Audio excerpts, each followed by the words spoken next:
welcome to this week's episode of Think Tank Thursday. I am Candi, and as always, I'm your host and excited to be here, taking some time away from the doing and doing some thinking. And so today we have a great guest, but I've got to give a shout out to our 2021 digital sponsors.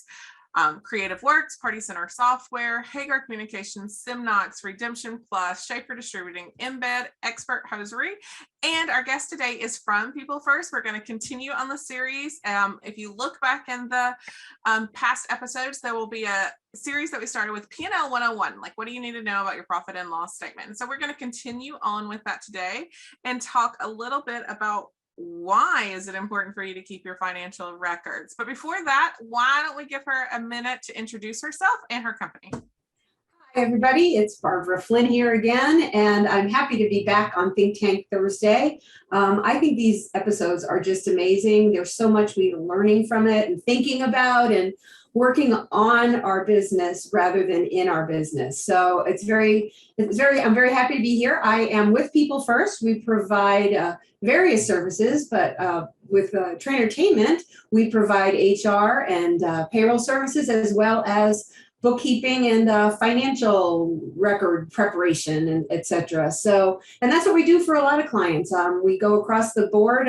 We're not just in the entertainment world. We have clients in all different industries. And I'm happy to be here today. I've been in the business for over 40 years now, and People First has been around for 21 years. So have a lot of experience and a lot of knowledge to share and to bring to the table. And like I said, if you look at the past episodes of Think Tank, we started with like a profit and loss statement 101, and I can link that in the comments below. But with so many people looking at opening a new business, and with, people have looked more at their financial statements probably in the past 18 months than before, especially with some of the offers that were out there to help businesses during this time. We thought, it would help everybody to think about why about the financial records and what. And so there's going to be this episode, and we'll have a third part that talks about, what other types of reports outside of the profit and loss statement should you be looking at. But today we're going to talk about like financial record keeping in general. Why is it important to do that? What are the benefits of that? And, why should you start it from day one and not wait until your taxes are due? That's for the first year. Right, absolutely.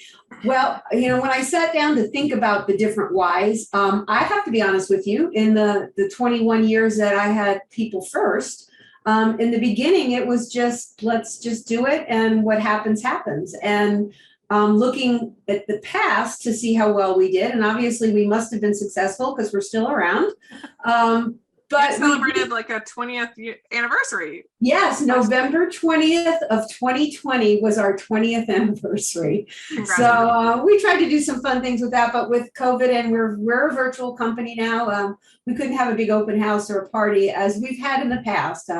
Usually in the holidays, we do what we used to call a cookie party, and we would do a toy drive for tots and have everybody come in and, just stop by and have some cookies. We all got to bake, and can't do that anymore. So we had a virtual celebration last year. But back to what our tracking, to be honest, we just looked at our financials in the past to see how we were doing. We didn't do planning. We didn't look to see what could we do to grow our business.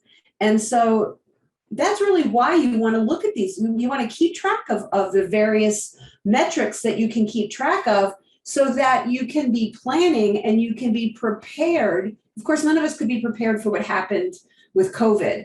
But in general, with business, you can forecast where you want to be. You set your goals. Where do we want to be? How do we get there? Mm-hmm. And that's why we keep records, because if we have those records, we can see trends. We can see, well, if by doing this, we got this, then what do we have to do more to get more of that? And so things like, how many sales calls? I'm picking up some of TrainerTainment's language, but your meaningful conversations. How many of those do you have a day? Beth has a formula, and I think it's 25. If you have 25, you're going to start, getting those sales in. For us, as far as, we do payroll, we do HR consulting. We want to know how many handbooks have we written, because that's a product that we offer. We offer services, but we also offer, we'll write handbooks. So how do we get more handbooks to write, which will generate more revenue, which then when we look at our P&L, our profit and loss, that's really looking at the past. What did we do last month? What did we do last year? But it's not, what are we doing to be where we want to be on December 31st of 2021, which is a couple of months away. And I know this may be listened to after that, but we're right now in October of 2021. So having those metrics that you can look at, and then setting goals based on those metrics. Like I said, if we do this, if we did this and we got this, right? So if we do this much more, this is how much more we should be able to get. And only about a year and a half ago did we start what we call a scorecard. And our scorecard is a list of all of those different, for lack of a better word, things that we can do to generate additional revenue over where we are. And for the first, say, 19 years of our business, we were always looking at where we are, where we were, and now we're actually spending time looking at where we want to go. And we've determined what metrics to get us there. And again, Candi, you're shaking your head because I got a lot of this from TrainerTainment. So I encourage everybody to take advantage of the opportunities that TrainerTainment can provide you, because just working with TrainerTainment and being a part of how Beth tracks things and how Beth will coach people on how to track things, as Candi and the rest of the team. But Beth was leading TrainerTainment's metrics, and so I was part of that. And I can see how that really helps the business in where we're going to go and where we want to be. Yeah. What I hear you say is that two big things there is that why should you keep financial records? First, it allows you to see trends that will not, keep you from being surprised when things happen. And to talk about that, and when I was in franchising, I had a franchisee who had tracked his trends so closely that he could tell you almost within 1 to 2 percentage points, like what he would be each year. And he was on a 3-year cycle. So year 1, he would increase in sales, like his sales would be around this. Year 2, it would increase by a certain percentage. He'd always see a little bit of a drop in year 3. And so his goals became to make year 1 and 2 bigger, so that the small drop he got in year 3 was smaller than previous cycles. But because he analyzed those trends, he knew that his business was like on this 3-year cycle.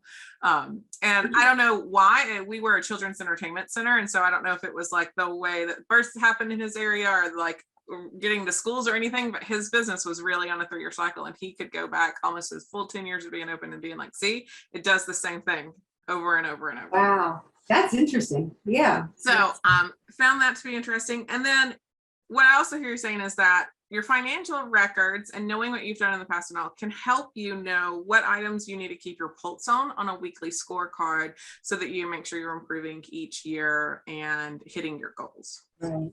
We also, we budget, we have our budget every year. And so we, usually we base our budget on what our previous year was, and we try and grow from there. So we don't do zero-based budget. We do a percentage over previous year. Mm-hmm. And then we kind of back into the numbers. Like, okay, if we want to be able to see this much revenue in this particular cost center, not cost center, but in our revenue stream, what do we have to do to get to that number? And then we budget and we back into it. For example, billable hours.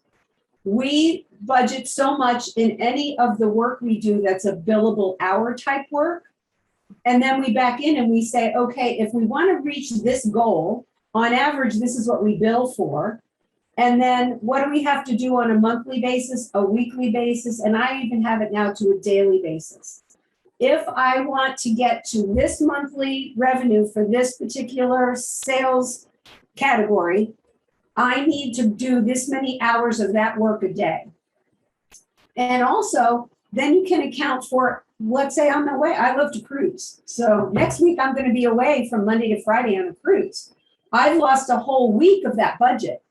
So now what do I have to do? How many hours do I have to work in the other 3 weeks of the month to make up for the fact that I'm not going to be there?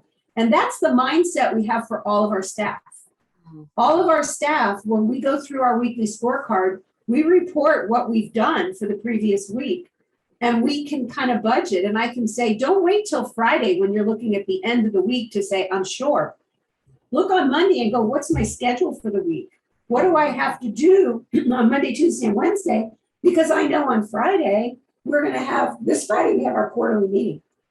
But anyway, I think you get the message of it's analysis. It's analyzing all kinds of numbers, but you need to track them.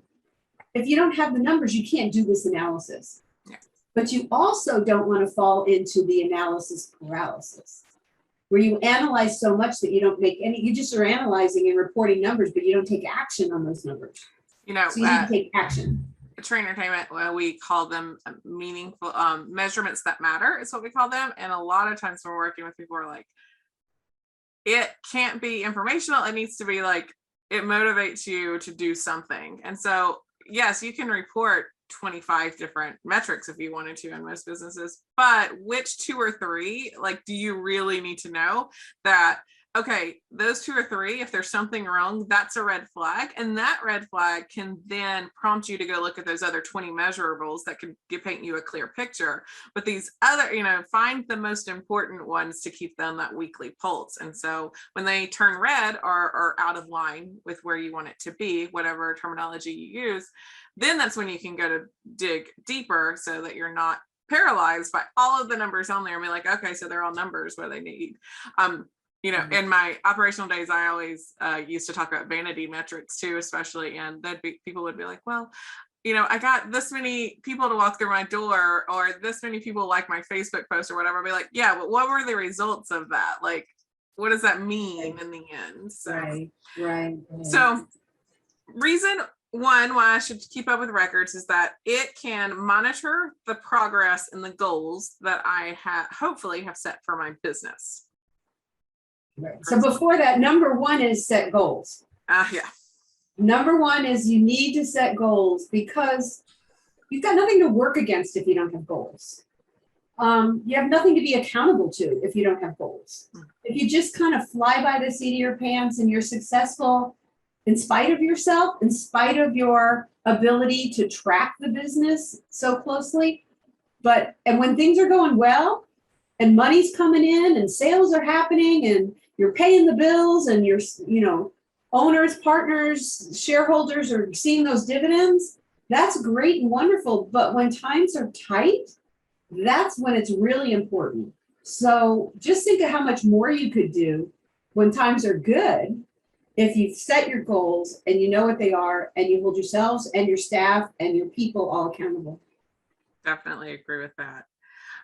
It's funny that you just used the term fly by the seat of your pants, because as you know, I've worked with people opening businesses for most of my career in this industry, and between restaurants and children's entertainment centers, and now with TrainerTainment helping people, I'm surprised by how many people don't really know their financial situation at any given point. And so I would assume by keeping up with financial records on a monthly basis on all of that, like, it allows you to know at any given point, like, do you want to make that investment? Well, what's your financial situation? Like, can you make that? Or do you want to have a party for your staff, or any of those things? Like, but I'm surprised by so many people who are like, yeah, I'm making money. And then we would analyze P&Ls at the end and be like, you're not. Like, where's the extra money coming from? Like, right, exactly. It's scary.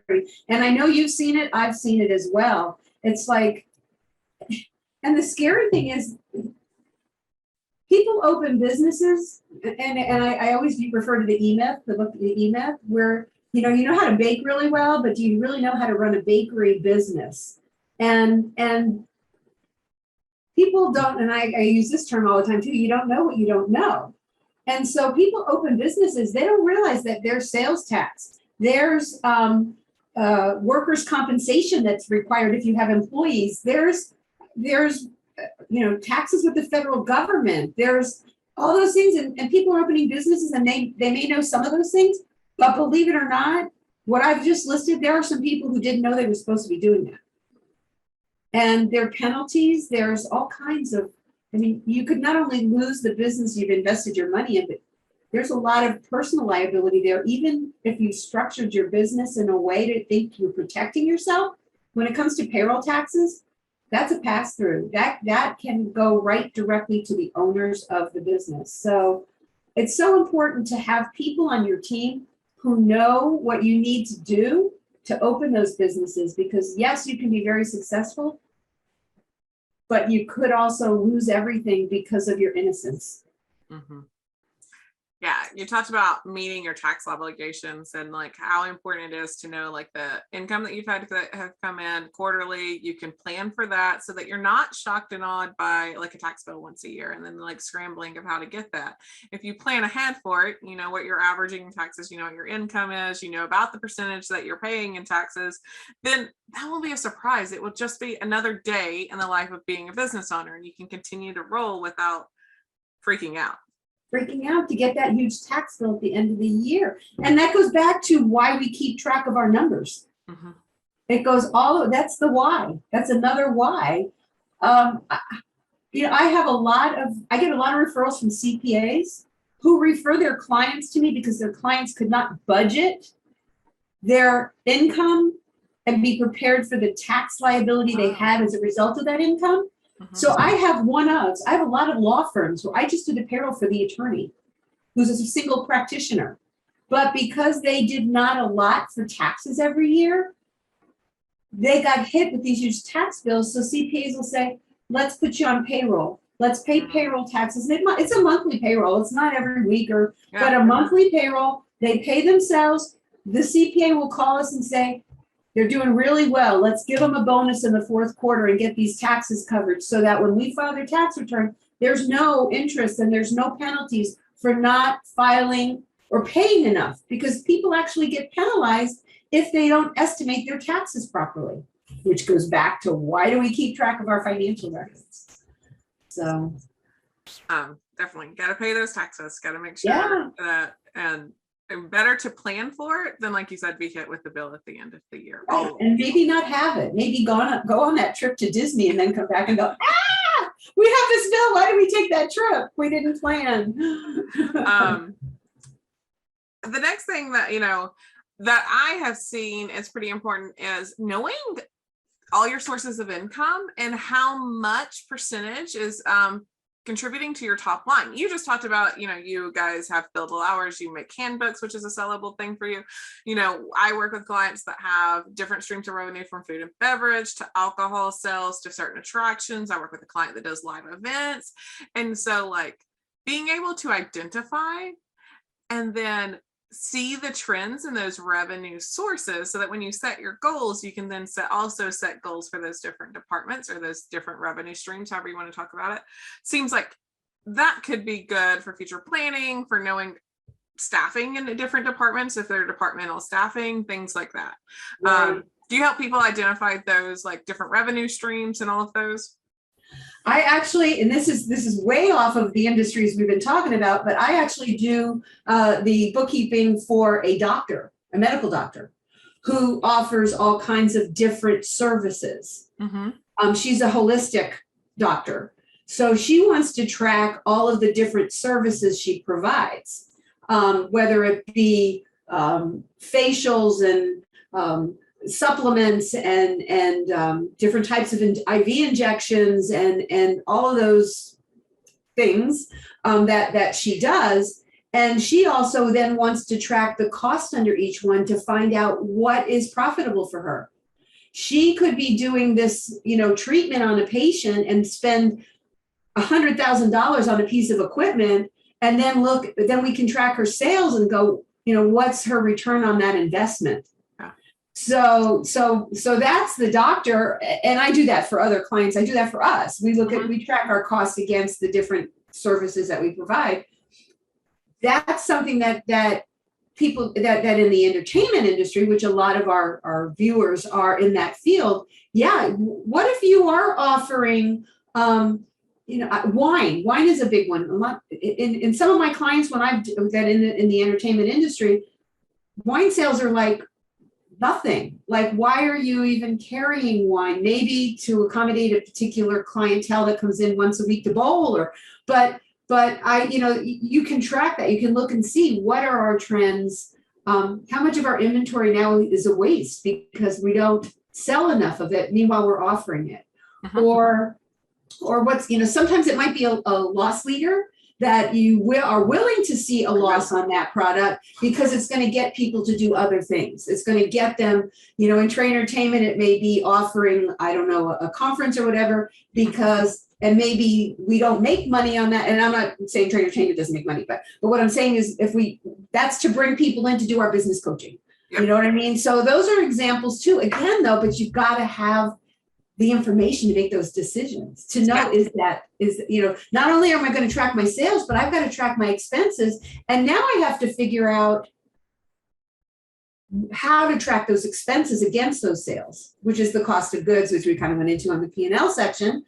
But I have a client right now that is, they are a gas station, they are a fast food, and they are also a yogurt all in one. Wow. Okay.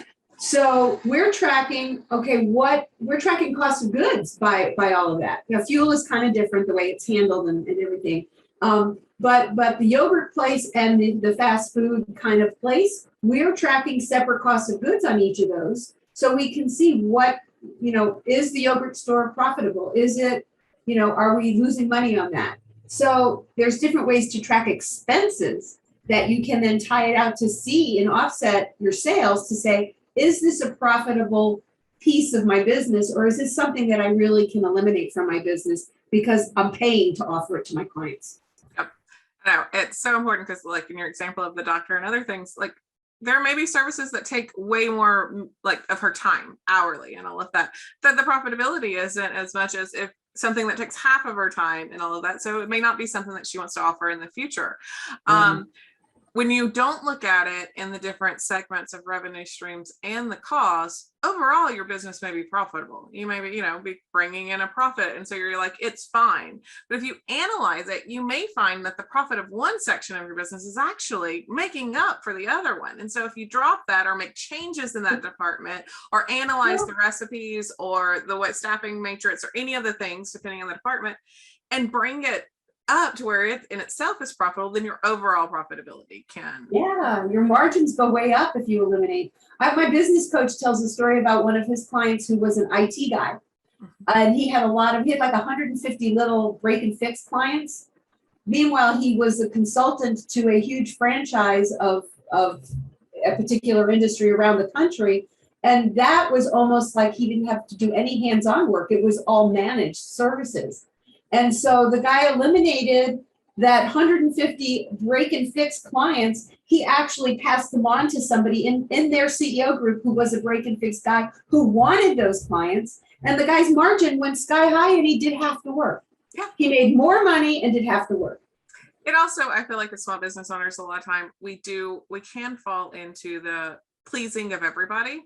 Someone asked for wine, so we bring in wine. Somebody asked for facials, and so we decide to start doing facials.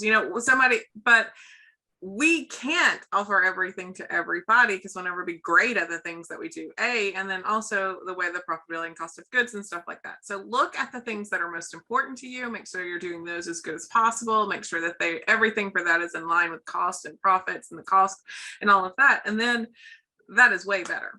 Right. And again, tracking it, it's why we do it. And I know in the next episode, we're going to say what tools can we use to track it. But it's just so important to keep things segregated too. Let me give a word of advice there. I've had clients right now I'm dealing with a client who has over 20 credit cards and he's got like 5 businesses and he uses all the cards for all the businesses. Oh. Yeah. Need I say more? I mean, I'm holding my head. It's a nightmare. So be organized about it. And if you get somebody who will keep you organized. Yes. Another reason why you should keep your records, and here's the fun one, we talked about those tax obligations. Well, if you keep up with your records really well, you may find that there are some expenses that are quite deductible for your tax obligations that you may not have realized that they were. Do you have any stories of surprise deductions or people who like were not taking advantage of that? And then when you started helping them, they're like, oh, what? I can save some money there? Right. I just, this same client that I was just telling you about, just little things like, and I say this in Florida, but it's an example where business owners who are more than 5 or 10% of their business, most of my owners are 100%, so I don't know the minimum, are exempt from paying workers' comp premiums. So there's a savings there that I had a client, I was telling him that all these years before I came into the picture, his other bookkeeper wasn't aware of it. And I said to him, we need to file exemptions for you and your wife because each of you are more than 50%, well, they're each 50% owners of the business. I said, we're going to be able to exempt you. And business owners tend to pay themselves a lot of business owners pay a nice salary. Well, if you're not exempt, you're going to pay workers' comp premiums on those salaries. So that's not necessarily a tax thing, it's workers' comp, but I'm not a CPA, so I don't. No obligation of all of those things. So. Right. And the other thing is when you want to sell your business, I have a situation right now where there was a lot of cash that was transacted in this business. So the actual numbers that we're showing for this business, the sales aren't as high as they really are. Because, and I know that there are ways for them to track the sales. So when you go to work with an owner, a potential buyer. But you need provable sales for. Exactly. And so now this person is having a hard time selling that business because of the fact they were receiving a lot of cash and didn't do great record keeping with it. It went in the pocket and safe at home, wherever it goes, but it's not, I know it's over now because it was many, many years ago, but I had that jewelry manufacturing company in New York. And a lot of times we did 5 trade shows a year all over the country and we would sell our samples. And typically people would give us cash. I track that because my partner and I felt that, what are we going to do with this cash? Well, if nothing else, at the end of the day, we might split it and keep it. But I still wanted to track it to know that was part of our business. And if we didn't account for that, we wouldn't see how well we really were doing. And it was a way for us to sell samples that we didn't need to use for future lines that we were going to be producing for future seasons. We were able to get something out of recoup that. And it's common in New York. I used to go buy all my clothes at all the clothing designers because they had sample sales every season. So yeah, it's good for one thing, maybe less taxes, cash in your pocket, go on that trip you wanted to go on. But there are other reasons why you need to show that.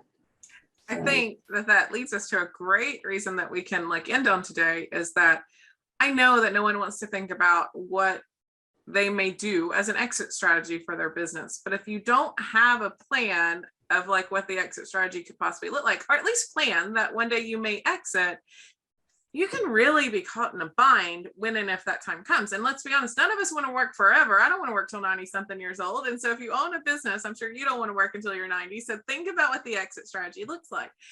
And that's a big why for the financial record keeping. My business coach is actually putting together a group now for anybody who's thinking about selling their business in the future, 5 years or later. You need to prepare. You don't just wake up today and say, I want to sell my business next week, next year, next. You've got to plan years ahead. And there are people who are actually in the business of helping you prepare for that. And again, where does it start? It looks at your numbers. When we were in franchising, it's one of the questions we always ask our franchisees is what's your long-term goal? Is this a legacy business? Do you want to leave it to your kids? All of that. Is this this is the season in your life, you have young kids now, this sounds really fun, but in 10 to 15 years, because the way we talked and set them up and the goals and structures, sometimes we would help put in place for that business owner would alter based off of what their long-term plan was for that business. Yeah. So, I plan on working. I love what I do. So for me, it's not a job. They say if you love what you do, you've never worked a day in your life. You're making a face. It's because you'll probably work 25% of the time and be on a cruise ship. Well, but that's how we're doing now. I'm going on a cruise a month. August, September, October, and November. I am going on a cruise. Oh, wow. So, and then I'm not doing December because of Christmas, and I love the holiday season and I love to decorate and all that. But January, I'm on another one. So I already feel like I'm in that position that I could keep working because I do take the time now. I have the luxury and I have the staff that I can trust and have faith in, that I can go away for 3, 4, 5 days. I'm not going on like month-long trips, but I can go away for 3, 4, or 5 days and feel like I've left everything in good hands. And I'm still available. I subscribe to the internet package and I can get phone calls on the ship, but it's a way for me to get away so that I'm fresh and it's a way to get new ideas. And because you have a scorecard and the pulse on your business that's based off of your financials of the past, if there's an issue, you guys know about it before it gets too big of a problem. Right, exactly. All right, as we wrap up this as to why should I keep those financial records, are there any last words of advice that you have for our audience out there? Just do it. Really, just do it. I was very blessed to have been able to go 19 years without it. And I can't imagine where I'd be right now if I'd been doing this since I started my business. Yeah. You know, we are very successful. We see ourselves getting through humps now because of our planning. September was a tough month for us. I was gone 2 of the 4 weeks and we had a 3-pay month. Anybody that knows about 3-pay months knows how it hits your bottom line. And we were still positive for the month because we planned ahead. Yep. So. Well, as we have already teased, there has been one episode of this series already, and so we'll link that. And then we have this one of why should you keep records, and so also look out for in the future. We'll be talking about, okay, I've got a profit and loss statement. What else do I need? What other records do I need to be keeping? And so Barb's going to help us with this is kind of like a 3-part series going on. So Barb, thank you for your time today. And, where can people find you if they want to learn more about you or People First? They can come to our website at www.peoplefirstinc.com and reach out to us. You can also reach us through TrainerTainment because I am part of the TrainerTainment team. I have an email at barbara@trainertainment.net, so you can reach me that way as well. And just we're here for you. Questions? It's about paying it forward, and it's about givers gain. So that's our philosophy. We just want to help people. That's why we're People First. People First. I know, I love that name. Well, thank you for spending this time with us. And thank you to the rest of you guys for tuning in this week and to our 2021 digital sponsors. We appreciate them so much. And if any of you want to be a guest on Think Tank Thursday, I'd love to chat with you. So you can email me at Candi@TrainerTainment.net and we will get that set up. Thank you, everybody. And we'll see you next time.